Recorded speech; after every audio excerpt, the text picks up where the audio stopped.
بسم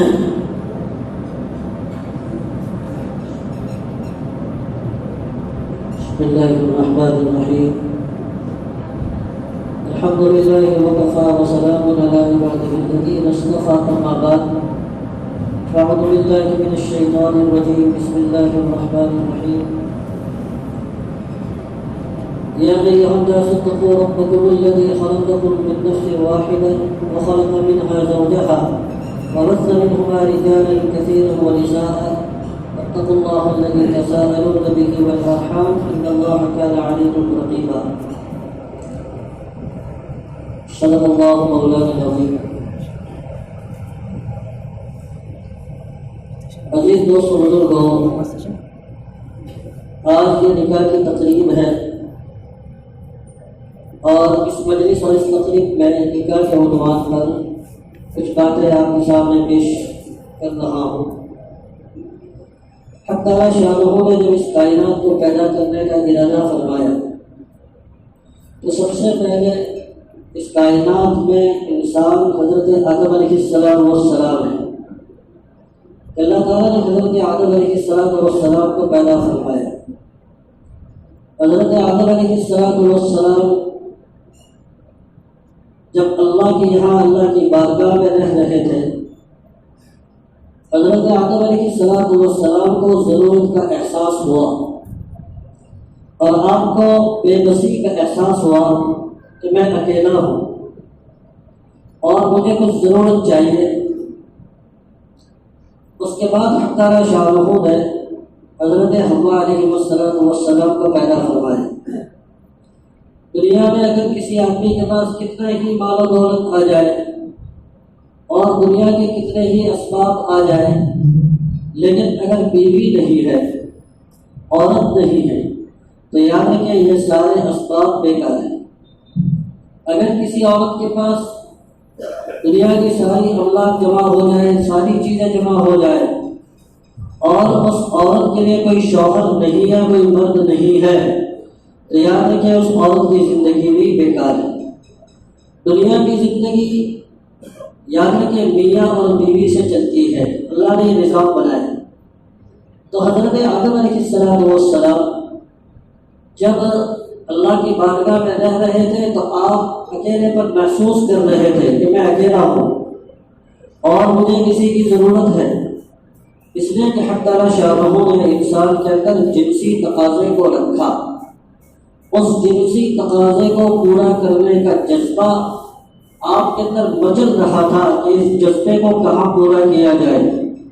تو حق تعالیٰ شاہ نے حضرت حوا علیہ السلام کو پیدا فرمایا، اور جیسے کہ حوا علیہ السلام حضرت آدم علیہ السلام کے پاس جاتی ہے اور اسی طرح وہاں ٹھکانہ لیتی ہیں، اور جب دونوں جمع ہو جاتے ہیں تو دونوں کے جمع ہونے کے بعد حضرت آدم علیہ السلام کو بڑا سکون ملتا ہے، بڑی راحت ملتی ہے، اور اسی طرح وہ احساس جو اکیلے پن تھا وہ احساس ختم ہو جاتا ہے اور آپ گویا ایک سکون محسوس کرتے ہیں کہ اب میری زندگی میں کچھ لطف آئے گا، مزہ آئے گا۔ اسی لیے قرآن کریم میں حق تعالیٰ شاہ نے اپنی نشانیوں میں سے یہ بات بتائی، وَمِنْ آيَاتِهِ أَنْ خَلَقَ لَكُم مِّنْ أَنفُسِكُمْ أَزْوَاجًا لِتَسْكُنُوا إِلَيْهَا وَجَعَلَ بَيْنَكُم مَّوَدَّةً وَرَحْمَةً۔ اللہ کی نشانیوں میں سے ایک نشانی یہ بھی ہے کہ اللہ نے تمہاری ذات میں سے عورت کو پیدا فرمایا۔ کیوں؟ لِتَسْكُنُوا إِلَيْهَا، تاکہ اس عورت سے تمہیں سکون ملے، تاکہ اس عورت کے ذریعے تمہیں راحت ملے، تاکہ اس عورت کے ذریعے سے تمہیں زندگی صحیح گزارنے کا جذبہ پیدا ہو، اور اسی طرح تمہارے درمیان میں اللہ نے محبت رکھ دی اور محبت رکھ دی۔ میرے عزیزوں، یہ جذبہ انسان کے نکاح کے ہو جانے کے بعد پیدا ہوتا ہے۔ ابھی دو آدمی کے درمیان میں ایجاب و قبول نہیں ہوا، اور اسی طرح مرد نے عورت کو اپنے نکاح میں قبول نہیں کیا، اور دونوں کے درمیان میں فقط رشتہ ہے، منگنی ہے، لیکن جیسے کہ ایجاب و قبول ہو جاتا ہے اور جیسے ہی مرد اس عورت کو قبول کر لیتا ہے تو اس کو قبول کرنے کے بعد اچانک جب اس کو یہ احساس پیدا ہو گیا کہ میری بیوی بن گئی، یہ میری رفیق حیات بن گئی، اور مجھے اس کے ساتھ اپنی زندگی گزارنا ہے، فوراً اس کے اندر جذبات پیدا ہو جاتے ہیں۔ اور اسی طرح مرد یاد رکھے اس کا حامی بن جاتا ہے، عورت اس کی حامی بن جاتی ہے، اور ایک دوسرے کے درمیان میں محبت اور ایک دوسرے کے درمیان میں محبت پیدا ہو جاتی ہے۔ اور یاد رکھیں میرے عزیز، ایک کے بغیر دوسرا جی نہیں سکتا، اور یہ محبت چلتی رہتی ہے۔ جوانی میں جذبات ہوتے ہیں، مرد یہ تقاضا کرتا ہے کہ میں عورت کو لے کر چلوں، اور اسی طرح عورت کو دنیا بھر میں سیر کراتا ہے، لیکن جیسے جیسے یہ زندگی کی گاڑی آگے چلتی ہے، بڑھاپے کا زمانہ آ جاتا ہے، تو اس بڑھاپے کے زمانے میں مرد کو عورت کے بغیر، عورت کو مرد کے بغیر چین نہیں آتا، اور گاؤں کے درمیان ایسی یاد رکھے محبت ہو جاتی ہے، مضبوط محبت ہو جاتی ہے، وہ ایک دوسرے کے بغیر جی نہیں سکتے۔ چنانچہ آپ دیکھیے عمر ہو جانے کے بعد عورت کے اندر اپنے مرد کے بارے میں اور مرد کے لیے اپنی عورت کے بارے میں یاد رکھے جو سہارا پیدا ہوتا ہے اور جو ہمدردی پیدا ہوتی ہے، وہ جوانی میں اتنی نہیں ہوتی۔ جوانی میں جذبات ہوتے ہیں، لیکن ایک عمر کے بعد دونوں کے درمیان میں ایسی ہمدردی اور محبت پیدا ہو جاتی ہے کہ وہ ایک دوسرے کے بغیر رہ نہیں سکتے۔ مرد جو ہے وہ اپنی بیوی کے بغیر، اور بیوی اپنے مرد کے بغیر کھانے کو تیار نہیں ہوتی، وہ انتظار کرتی ہے۔ یہ نکاح کا طریقہ ہے۔ اسی لیے حضرت آدم اور حوا علیہ السلام کو جب اللہ تعالیٰ نے پیدا فرمایا، اور پیدا فرمانے کے بعد کہا کہ اب آپ کو جنت میں رہنا ہے، یہ دونوں جنت میں رہنے لگے۔ اس کے بعد اللہ کو مقدر تھا کہ اب ان کو دنیا میں آنا ہے، اور دنیا کو آباد کرنا ہے، اور دنیا کو انسانوں سے بسانا ہے۔ یہ اللہ نے مقدر پورا پروگرام بنایا تھا، اس لیے شیطان نے یہ کام کر دیا، اور یہ ہونا ہی تھا۔ یاد رکھیں یہ اللہ کی طرف سے مقدر تھا کہ انہوں نے اس درخت کو کھا لیا، اور پھر دونوں کو دنیا کے اندر بھیجا گیا، اور دونوں دنیا کے اندر آئے۔ اور اس کے بعد اللہ تبارک و تعالیٰ نے یہ کہا کہ اب مجھے دنیا میں لوگوں کو بسانا ہے، اب لوگوں کو بسانے کے لیے انسانوں کی ضرورت ہے، اور اب یہ انسان کہاں سے لائے جائے؟ تو اللہ تبارک و تعالیٰ نے نکاح کا سلسلہ دنیا میں جاری فرمایا کہ بھائی یہ نکاح ایک ایسا سلسلہ ہے کہ اس نکاح کے ذریعے سے انسان مطلب دنیا میں پیدا ہوں گے۔ اسی لیے دیکھیے آیت کریمہ آپ کے سامنے میں نے تلاوت کی ہے، اور اس کے علاوہ بھی کئی آیات قرآن کی ایسی ہیں جس میں حق تعالیٰ شاہ نے یہ بات ارشاد فرمائی کہ یا ایھا الناس انا خلقناکم من ذکر وانثی وجعلناکم شعوبا وقبائل لتعارفوا۔ اے لوگوں، ہم نے تم کو ایک ہی مرد و عورت سے پیدا کیا، تمہارا باپ بھی ایک، تمہاری ماں بھی ایک، اور ان دونوں کے جوڑے سے یہ پوری دنیا وجود میں آئی ہے۔ میرے عزیزو، ہم الگ الگ نہیں ہیں، یہ تو اللہ تبارک و تعالیٰ نے بعد میں ہمیں یہ خاندانوں میں تقسیم کر دیا۔ انا خلقناکم من ذکر وانثی، ہمارے ماں باپ ایک ہی، آدم اور حوا علیہ السلام۔ ہمارا سارا سلسلہ اور ساری سند یہ حضرت آدم اور حوا علیہ السلام کے اوپر جا کر رک جاتی ہے، اور اس کے بعد حق تعالیٰ شاہ نے یہ سلسلہ جاری فرما کر ہمیں خاندانوں میں تقسیم کر دیا۔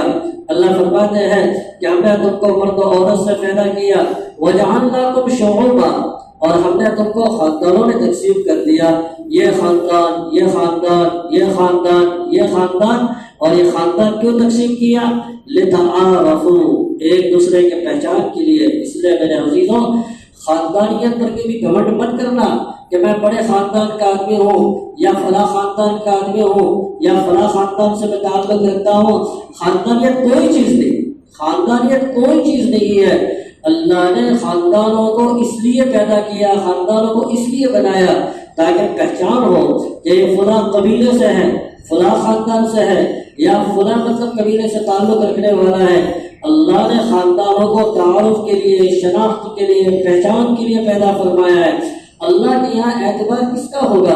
ان اکرمکم عند اللہ اتقاکم، جو اللہ سے ڈرنے والا ہوگا، اللہ کا تقوی اختیار کرنے والا ہوگا، یاد رکھے اللہ کے یہاں اس کا اعتبار ہوگا، اور یاد رکھے اللہ کے یہاں اسی کی بولی بولی جائے گی، اور اللہ کو یہاں اسی کو مرتبہ ملے گا۔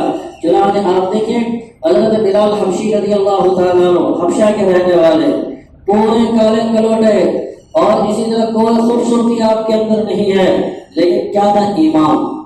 حضرت بلال رضی اللہ تعالیٰ عنہ جناب رسول اللہ صلی اللہ علیہ وسلم پر ایمان لائے۔ ایمان کی بنیاد پر آپ نے پوری زندگی یاد رکھے قربانی دی۔ اللہ نے وہ مرتبہ عطا فرمایا کہ ایک مرتبہ جناب رسول اللہ صلی اللہ علیہ وسلم نے حضرت بلال سے فرمایا کہ بلال آپ کا کیا عمل ہے کہ جس عمل کی وجہ سے میں آپ کو دیکھ رہا ہوں کہ جنت میں آپ میرے آگے آگے چلتے ہیں، نبی سے آگے جنت میں وہ چل رہے تھے۔ حضرت بلال رضی اللہ تعالیٰ فرمایا کہ اللہ کے رسول میرا کوئی عمل نہیں ہے، بس ایک معمولی سے عمل ہے کہ میں ہمیشہ باوضو رہتا ہوں۔ دیکھیں کوئی خاندان نہیں، اور اسی طرح کوئی مطلب ان کے پاس خاندانیت نہیں، اور گارے کو کوئی خوبصورتی نہیں، کوئی مال نہیں، لیکن اللہ نے تقوی اور ایمان کی بنیاد پر کہاں سے کہاں بڑھا دیا۔ تو یاد رکھیں میرے عزیزوں، قرآن کریم نے یہ اعلان کر دیا کہ ہم نے تمہیں ایک ماں باپ سے پیدا کیا اور اس کے بعد خاندانوں میں قبیلوں میں ہم نے تمہیں تقسیم کر دیا، اور یہ قبیلوں میں تقسیم کرنا تمہاری شناخت کے لیے ہے اور تمہاری پہچان کے لیے ہے، اور اسی طرح تمہاری عزت اللہ کی یہاں تقوی کی بنیاد پر ہوگی۔ تو یہ سلسلہ اللہ نے جاری فرمایا۔ میرے عزیزوں یہ سلسلہ تا قیامت جاری و ساری رہے گا۔ نکاح یہ بابرکت ایک ذریعہ ہے، اور نکاح ایک بابرکت سلسلہ ہے جس کی وجہ سے دنیا میں خاندان مطلب پھیلتے ہیں اور خاندان بدلے۔ ایک انسان کسی عورت سے نکاح کرتا ہے تو نکاح کی بنیاد کے اوپر یاد رکھے دادی حال رشتہ قائم ہوتا ہے، اور اسی بنیاد پر نانی حال رشتہ قائم ہوتا ہے، اور اسی بنیاد پر صحرائی رشتہ قائم ہوتا ہے۔ ایک بندہ کسی کا داماد بنتا ہے اور ایک لڑکی کسی کی بہو بنتی ہے، اور اس کے بعد مطلب سلسلہ جاری ہوتا ہے۔ یہ دونوں مطلب خاندان آپس میں جڑتے ہیں، اور ایک خاندان دادی حال بنتا ہے، دادی والا کہلاتا ہے، اور یہ خاندان نانی والا بنتا ہے۔ تو یاد رکھیں اگر یہ نکاح کا سلسلہ نہ ہوتا، دنیا میں کوئی دادا نہ بنتا، دنیا میں کوئی نانا نہ بنتا، دنیا میں کوئی کسی کا داماد نہ بنتا، اور دنیا میں کوئی کسی کا صحرائی رشتے والا نہ بنتا۔ یہ اللہ تعالیٰ نے نکاح ہی کی برکت سے یاد رکھے یہ رشتے عطا فرمائے، اور یہ ایسے رشتے ہیں جس کی وجہ سے آپس میں محبت پیدا ہوتی ہے اور آپس کے اندر ہمدردیاں پیدا ہوتی ہیں۔ یہ نکاح کا رشتہ اتنا بابرکت ہے۔ جناب رسول اللہ صلی اللہ علیہ وسلم کے بارے میں آتا ہے آپ نے غزوہ بنی المصطلق کے موقع پر حضرت جویریہ رضی اللہ تعالی عنہ جو سب خاندان بنی المصطلق کے سردار کے بیٹے تھے، آپ نے جب نکاح فرمایا اور حضرت جویریہ رضی اللہ تعالی عنہ جو قید ہو کر مسلمانوں کے قبضے میں آ گئی تھی، اللہ کے رسول نے اس عورت کو اپنے نکاح میں قبول فرما لیا، اور قبول فرمانے کے بعد اللہ کے رسول صلی اللہ علیہ وسلم نے صحابہ سے کہا اب یہ عورت میرے نکاح میں آ چکی ہے، اس کا پورا خاندان میرا رشتہ ہو گیا اس خاندان کے ساتھ، اگر آپ کی اجازت ہو، اگر آپ چاہیں تو اس خاندان کے جتنے لوگوں کو ہم نے یاد رکھیں اس جنگ کے موقع کے اوپر پکڑ لیا ہے میں سارے لوگوں کو چھوڑ دوں۔ اللہ کے رسول کو صحابہ نے کہا یا رسول اللہ آپ ہم سے اجازت چاہتے ہیں، آپ جو چاہیں کر سکتے ہیں۔ اللہ کے رسول صلی اللہ علیہ وسلم نے محض اس رشتے کی بنیاد کے اوپر جو لوگ اس جنگ کے موقع پر پکڑے گئے تھے سارے لوگوں کو رہا کر دیا۔ یہ نکاح کی برکت اور اسی طرح اس رشتے کی برکت کی وجہ سے ہوتا ہے۔ تو اللہ نے یہ بابرکت رشتہ دنیا میں جاری فرمایا اور اس کے ذریعے سے خاندانوں میں محبت پیدا فرما دی، محبت پیدا فرما دی۔ یہ رشتہ حضرت آدم علیہ السلام سے چلا۔ یاد رکھیں اللہ تعالیٰ نے ہر انسان کے اندر جنسی تقاضے کو رکھا ہے، اور یہ جنسی تقاضے کو پورا کرنے کے لیے اللہ نے عورت کو پیدا فرمایا۔ اگر یہ جنسی تقاضا نہ ہوتا تو اس عورت کی کوئی ضرورت نہیں تھی، لیکن جنسی تقاضے کو پورا فرمانے کے لیے جائز طریقے سے، حلال طریقے سے اللہ نے اس عورت کا انتخاب فرمایا۔ اسی لیے قرآن کریم میں کہ جو لوگ برائیوں سے بچتے ہیں اور خصوصاً زنا سے بچتے ہیں اور اسی طرح بدکاری سے بچتے ہیں، اللہ نے ایسے لوگوں کے لیے کامیابی کا تمغہ دیا۔ قد افلح المؤمنون الذين هم في صلاتهم خاشعون والذين هم عن اللغو معرضون والذين هم للزكاة فاعلون والذين هم لفروجهم حافظون۔ کامیاب ہے وہ مومن جو اپنے شرمگاہوں کی حفاظت کرتے ہیں، اپنی شرمگاہوں کی حفاظت کے اسباب کو اختیار کرتے ہیں۔ اللہ نے یہ اس لیے بیان فرمایا کہ جو لوگ یاد رکھے اپنے شرمگاہوں کی حفاظت کریں گے، ناجائز استعمال نہیں کریں گے اللہ انہیں کامیابی عطا فرمائے گا۔ اور یاد رکھیں یہ کامیابی ایسی کامیابی ہوگی، دنیا کی کامیابی کی طرح نہیں ہے، یہ ایسی اللہ کی طرف سے کامیابی ہوگی کہ جس کامیابی کے بعد آدمی کو ناکامی کا منہ دیکھنا نہیں پڑے گا اور وہ ہمیشہ کے لیے کامیاب ہو جائے گا۔ تو میرے عزیزو، اللہ نے جن سے جذبات رکھے ہیں اس جذبات کو پورا کرنے کے لیے اور اس جذبات کی ادائیگی کے لیے اللہ تعالیٰ نے ایک عورت کو پیدا فرمایا جو رشتے کے ذریعے سے یاد رکھے ہمارے پاس آتی ہے اور اسی طرح ہم اس سے جڑتے ہیں اور اسی سے ہمارے بچے پیدا ہوتے ہیں اور اس سے ہمارے خاندان بنتا ہے۔ تو یہ قابل کا سلسلہ ہے۔ جن لوگوں نے جنسی جذبات کو پورا کرنے میں آگے پیچھے ہو گئے اور انہوں نے یہ سمجھا کہ ہم تو بس دنیا میں شادی نہیں کریں گے اور اسی طرح رشتوں میں نہیں جڑیں گے اور ہم ایک جوگی پن کے ساتھ زندگی گزاریں گے، جنگلات میں چلے جائیں گے اور اسی طرح اپنی زندگی کو پورا کر دیں گے، کون بیوی اور اسی طرح کون معاشرتی زندگی، یاد رکھیں ان تمام چیزوں کو انہوں نے بالے طاق رکھ دیا۔ یاد رکھیں وہ لوگ دنیا میں سب سے زیادہ زناکار ثابت ہوئے۔ چنانچہ دیکھیے اسلام نے تو اس کی رہنمائی کی اور اسلام نے تو ہمیں رہبری کی ہے، لیکن جن لوگوں نے اسلام کے علاوہ یہ سمجھا کہ بھائی اللہ کی تلاش ہمیں جنگلات میں ملے گی، انہوں نے شادی نہیں کی اور اسی طرح بس زندگی گزارنے کو انہوں نے ایک الجھن سمجھا کہ یہ کیا بیوی لائی جائے اور بچے پیدا کیے جائے اور زندگی گزاری جائے، نہیں، انہوں نے یہ سمجھا کہ چلو جنگلات میں نکل جاؤ اور وہاں جانے کے بعد جوگی بن جاؤ اور اسی طرح کھانا بھی چھوڑ دو، دنیا بھی چھوڑ دو اور وہاں لگے رہو، پڑے رہو اور اپنی زندگی کو پورا کر دو۔ اسلام نے اس کو پسند نہیں کیا۔ اللہ کے رسول نے فرمایا لا رہبانیت فی الاسلام، اسلام میں رہبانیت ہے ہی نہیں۔ اسلام کیا؟ شادی کرو، اسلام یہ بچے پیدا کرو، اسلام یہ ہے کہ نکلو بازار میں جائز کاروبار کرو اور اسی طرح لوگوں کے ساتھ خلق بلد کے ساتھ اپنی زندگی گزارو، اس میں ساری چیزیں پیش آئیں گی۔ اس لیے اللہ کے رسول نے فرمایا جب آدمی صبح نکل کر جائز اور حلال کمائی کماتا ہے اور اس کو لاتا ہے اور اپنی بیوی کے منہ میں رکھتا ہے، اللہ اس لقمے پر بھی اس کو ثواب عطا فرما دے۔ تو یاد رکھیں ہمیں اپنی زندگی اسی طرح گزارنی ہے جس طرح جناب رسول اللہ صلی اللہ علیہ وسلم نے گزاری ہے۔ تمہارا میرے عزیزوں یہ رشتہ حضرت آدم علیہ السلام سے چلا اور تا قیامت چلتا رہے گا۔ تمام انبیاء علیہ السلام نے نکاح فرمایا، کوئی نبی ایسا نہیں سوائے ایک نبی کے جنہوں نے نکاح نہیں کیا ہے، حضرت یحییٰ علیہ السلام، اور ایک نبی جو آسمانوں پر اٹھا لیے گئے حضرت عیسیٰ علیہ السلام، وہ بھی آخری زندگی میں آئیں گے اور آنے کے بعد وہ نکاح کریں گے اور دنیا میں ان کے بچے پیدا ہوں گے اور اس کے بعد وہ دنیا سے رخصت ہوں گے۔ میرے عزیزو یہ انبیاء علیہ السلام کی سنت ہے اور انبیاء علیہ السلام نے ہمیشہ نکاح کیا۔ حضرت جناب رسول اللہ صلی اللہ علیہ وسلم نے اس سنت کو اپنا طریقہ بتایا، النکاح من سنتی، کہ اے لوگوں نکاح میرا طریقہ ہے اور تمام لوگوں کو میرے اس طریقے میں داخل ہونا ہے اور اسی طرح نکاح کرنا ہے اور نکاح کرنے کے بعد اپنی زندگی گزارنا ہے۔ میرے عزیزوں جو انسان اکیلا ہے اور نکاح نہیں کرتا، یاد رکھیں اس کی زندگی میں کوئی لطف نہیں ہے۔ اللہ کے رسول نے اس کو مسکین قرار دیا۔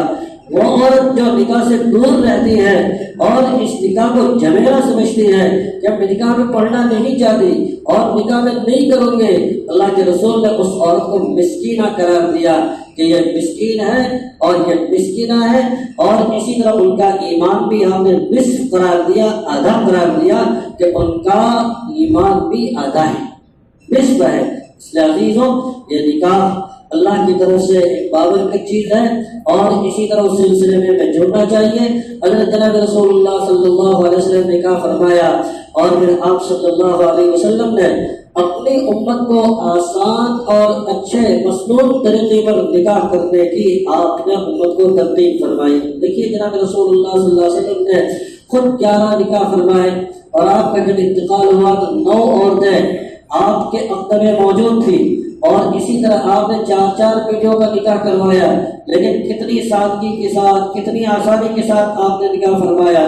اگر کوئی انسان اللہ کے رسول کی اس بات کو سمجھ لے کہ اللہ کے رسول نے یوں فرمایا کہ النکاح من سنتی، کہ نکاح میرا طریقہ ہے، اور جو نبی کا طریقہ ہوتا ہے وہ کامن ہوتا ہے، وہ آسان ہوتا ہے، لوگوں کے اوپر بوجھ بننے والا نہیں ہوتا۔ میرے عزیزو، آج پورے ملک میں اس مہم کو چلایا جا رہا ہے کہ بھائی ہمارے نکاحوں کو سادہ کیا جائے، ہمارے نکاحوں کو آسان کیا جائے، اور اسی طرح ضرورت سے زائد جو رسمیں ادا کی جا رہی ہے ان رسموں کے اوپر کنٹرول کیا جائے، اور اسی طرح سنت کے مطابق ہمارا نکاح وجود میں آئے۔ اللہ کے رسول نے فرمایا کہ جو انسان اور جو بندہ میرے طریقے کے مطابق نکاح کرے گا، میری سنت کو ملحوظ رکھے گا، میں اس کے نکاح میں برکت عطا کروں گا۔ میرے عزیزوں، آج انسان لوگوں کو خوش تو کرتا ہے لیکن اللہ اس کے رسول کو ناراض کرنے کی کوشش کرتا ہے، ایسے ایسے طریقے کو لا رہا ہے اور ایسی ایسی چیزیں لا رہا ہے جس سے لوگ تو راضی ہو جاتے ہیں، لوگوں کی زبانوں پر چرچے ہو جاتے ہیں، تبصرے ہو جاتے ہیں، لیکن اللہ اس کا رسول ایسے نکاحوں سے ناراض ہوتا ہے۔ حضرت جناب رسول اللہ صلی اللہ علیہ وسلم نے فرمایا ان اعظم النکاح برکۃ ایسرہ مؤونہ، بابرکت نکاح وہ ہے جس میں کم سے کم خرچہ کیا جائے اور اسی طرح کم سے کم خرچ اٹھانا پڑے، ایسے نکاحوں کو اللہ کے رسول صلی اللہ علیہ وسلم نے بابرکت قرار دیا۔ ہماری سوچ یہ ہو گئی کہ نہیں، جتنا لمبا خرچہ ہو جائے اتنا ہی نکاح ہمارا کامیاب۔ میرے عزیزوں، یاد رکھیں، لوگ چند دن بات کریں گے اور نکاحوں کے تبصرے کریں گے، نکاحوں کے تذکرے کریں گے، اس کے بعد کوئی یاد رکھنے والا نہیں ہوتا۔ جہاں اللہ اس کے رسول ناراض ہو جائے ایسی زندگی میں کبھی برکتیں نہیں آتی ہیں۔ اس لیے میرے عزیزوں، ہم اپنے نکاحوں کو آسان بنائیں، مضبوط بنائیں، علماء سے رابطہ رکھیں اور جتنا ہو سکے اس کو آسانی کے ساتھ انجام دینے کی ہم لوگ کوشش کریں۔ جیسے جناب رسول اللہ صلی اللہ علیہ وسلم نے اپنی 4 بیٹیوں کا نکاح فرمایا۔ میرے عزیزوں، اب اچھے خاصے دیندار لوگوں میں بھی یہ باتیں چل پڑی ہے کہ نکاح ہو رہا ہے، باقاعدہ عورت کی طرف سے مطالبہ کیا جاتا ہے، عورت اپنا پلنگ لے کر آتی ہے، عورت اپنی تجوری لے کر آتی ہے۔ میرے عزیزوں، اسلام میں نہیں، یہ ساری زندگی مردگی ہے، ساری ذمہ داری مرد پر عائد ہوتی ہے۔ وہ نکاح کر کے عورت کو اپنے یہاں لا رہا ہے، اپنی بہو بنا کر لا رہا ہے، اب اس سے مطالبہ کیا جائے کہ آپ کو ہمیں یہ بھی دینا پڑے گا، یہ بھی دینا پڑے گا۔ میرے عزیزوں، کہاں تک اس کی گنجائش؟ صحیح نہیں ہے۔ یاد رکھیں، یہ ایک رسم ہے، جب نے اس کو چلایا ہے اور اگر اس کو بند نہیں کیا اور اس پر کنٹرول نہیں کیا گیا تو یاد رکھیں آج 2 چیزیں ہیں، اور تیسری چیز آئے گی، چوتھی چیز آئے گی، 5ویں چیز آئے گی، یہاں تک کہ عورت پر اتنا بوجھ آ جائے گا، عورت کے خاندان پر اس قدر بوجھ آ جائے گا کہ عورت شادی کرنے کے لیے بھی پس و پیش ہوں گے، ماں باپ شادی کی فکر میں پڑیں گے کہ ہم کیسے اپنی بچی کی شادی کروائیں، اس بچی کے لیے ہم پلنگ کہاں سے لائیں گے اور اس بچی کے لیے ہم یہ چیزیں کہاں سے لائیں گے، ہماری طاقت نہیں ہے۔ میرے عزیزوں، یہ ساری مرد کی ذمہ داری ہے، اس ذمہ داری کے ساتھ بیوی کو لے جا رہا ہے، بیوی بنا کر لا رہا ہے۔ اس لیے عزیزوں، اللہ کے واسطے اس پر کنٹرول کیا جائے۔ اللہ کے رسول نے 4 اپنی بیٹیوں کی شادی کروائی۔ کبھی آپ نے کسی بیان میں سنا کہ آپ نے کسی جگہ پر پڑھا کہ اللہ کے رسول نے کسی کو پلنگ دیا ہو، اللہ کے رسول نے کسی کو تجوری دی ہو، اللہ کے رسول نے کوئی سامان دیا ہو؟ نہیں دیا، کسی نے بھی کسی موقع پر بھی نہیں دیا۔ حضرت فاطمہ رضی اللہ تعالیٰ عنہ کا نکاح حضرت علی رضی اللہ تعالیٰ عنہ سے جب ہوا، حضرت علی رضی اللہ تعالیٰ عنہ چونکہ آپ کے زیر پرورش تھے، آپ کی تربیت میں رہ رہے تھے، تو اللہ کے رسول صلی اللہ علیہ وسلم نے اس تربیت کے تقاضے کے مطابق آپ نے کچھ سامان مہیا فرمایا تھا، اور یہ سامان بھی جو مہیا فرمایا گیا وہ حضرت علی رضی اللہ تعالیٰ عنہ کی طرف سے جو مہر آیا تھا اس مہر کے آدھے حصے کو ان کے سامان کے اوپر استعمال کیا گیا۔ وہ آپ نے ترتیب سکھائی اور اسی طرح آپ نے نظم و مطلب اختیار فرمایا، ورنہ اللہ کے رسول نے اپنی بیٹیوں کی طرف سے کسی کو کچھ نہیں دیا۔ میرے عزیزوں، اگر یہی سلسلہ جاری رہا تو آج 2 چیزیں مانگی جا رہی ہے، کل 3 چیزیں آئیں گی۔ دھیرے دھیرے 5 چیزیں آئیں گی اور دھیرے دھیرے مکان کا تقاضا ہوگا، دھیرے دھیرے ہر چیز کا تقاضا ہوگا۔ جب مکان ہوگا تو لڑکی لے جائیں گے، یہ ہوگا تو ہم تمہاری لڑکی کے ساتھ شادی کریں گے، توزیع یہ رسمیں، اور اسی طرح یہ سلسلہ چلتا ہی رہے گا اور شادیاں دشوار ہو جائے گی، زنا کرنا انسان کے لیے آسان ہو جائے گا اور کوئی اس میں نہیں پڑے گا میرے عزیزوں۔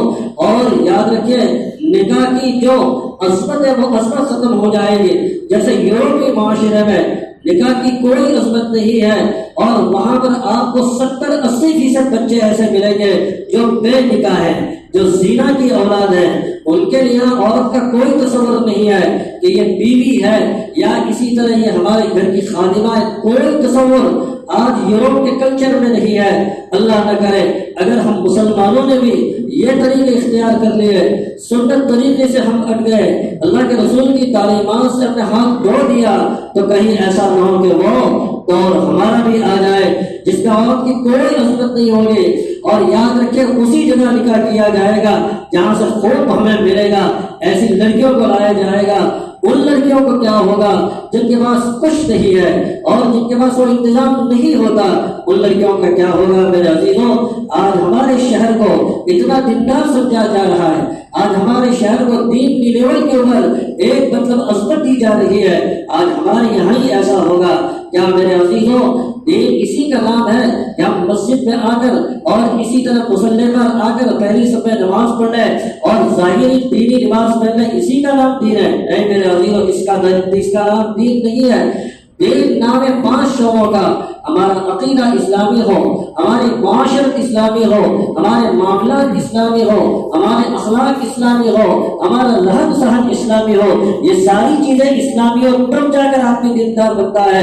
مسلح پر آ گیا اور اسی طرح چند حج کر لیے اور چند عمرے کر لیے، کوئی اخلاق کا ٹھکانہ نہیں اور کوئی معاملات برابر نہیں، کوئی معاشرت ہماری برابر نہیں، کیا یہ مسلمان ہے؟ نہیں میرے عزیزوں، اس کو اسلام نہیں کہا جائے گا، حضور نے اس کو اسلام نہیں کہا۔ اسلام تو پورے شعبوں میں 5 شعبوں میں مکمل آدمی جب اترے گا، اسی کا نام اسلام ہے۔ یا ایھا الذین آمنوا ادخلوا فی السلم کافہ، اے ایمان والو اسلام میں پورے داخل ہو جاؤ۔ جہاں ہمارا عقیدہ پکا ہو وہاں ہمارے معاملات بھی اچھے ہوں، ہمارے معاملات بھی سچے ہوں، ہماری معاشرت بھی سچی ہو، ہمارا رہن سہن سچا ہو، ہمارے آپس کے اخلاق بھی اچھے ہوں میرے عزیزوں۔ اگر ایک شعبے میں بھی بھول آ رہی ہے وہ مسلمان نہیں ہے۔ آج میرے عزیزوں لباس کو اسلام سمجھا، پہلی صف میں نماز پڑھنے کو اسلام سمجھا، عمرہ کرنے کو ہم نے اسلام سمجھا۔ میرے عزیزوں یہ ظاہری ہے، اللہ کی یہاں کوئی اعتبار نہیں ہے۔ عبادت اللہ کے لیے ہوتی ہے، معاملات بندوں کے ساتھ ہوتے ہیں، معاشرت بندوں کے ساتھ ہوتی ہے۔ اللہ اپنی عبادت میں انسان کو چھوڑ دے گا، معاملات میں معاشرت میں اللہ کی یہاں ضرور پکڑ ہونے والی ہے۔ بندوں کے ساتھ اپنے معاملات کو صحیح رکھو۔ ان 5 شعبوں میں 2 شعبوں کا تعلق یاد رکھیں اللہ کے ساتھ ہے، عقیدے کا تعلق اللہ کے ساتھ ہے اور اسی طرح عبادت کا تعلق اللہ کے ساتھ ہے۔ 3 شعبے ایسے ہیں جن کا تعلق یاد رکھیں انسانوں کے ساتھ ہے اور آپس کے میل جول کے ساتھ ہے، معاملات بندوں کے ساتھ ہوتے ہیں، معاشرت بندوں کے ساتھ ہوتی ہے، اخلاق بندوں کے ساتھ ہوتے ہیں۔ میرے عزیزوں ان 3 شعبوں کو پختہ کرنے کی ضرورت ہے۔